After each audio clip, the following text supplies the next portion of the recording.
problems we have.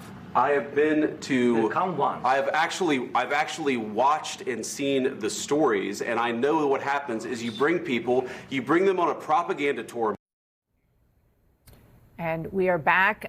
Want to talk about what we just saw in particular with David Axelrod, who was senior advisor to President Barack Obama. I want to sort of focus on J.D. Vance, because now that I've watched it several times, it's really clear that it wasn't going amazingly well before J.D. Vance jumped in, but that's when it really devolved. What do you make of that, yes, and specifically the propaganda tour? Okay, go ahead.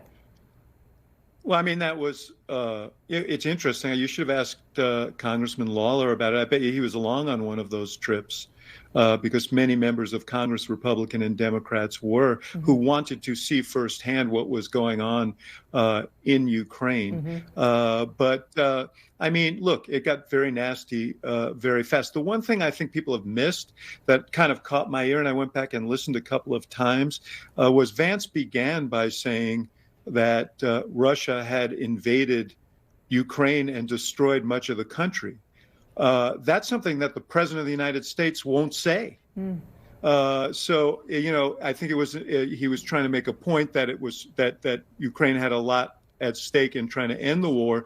But in making the point, he actually contradicted the president who refuses to say the same. And it that was the spirit of the thing that we voted against at the UN on Monday. So that was very odd to me. But clearly, listen, you do have the sense that there was an intent to try and blow up this meeting. And to what end? I don't know. I hope that it's not to justify a withdrawal of aid to Ukraine. But, the one thing that when you were talking to Mike Lawler, the words that didn't come up were security. And the core of what was being argued today was whether you could trust Vladimir Putin.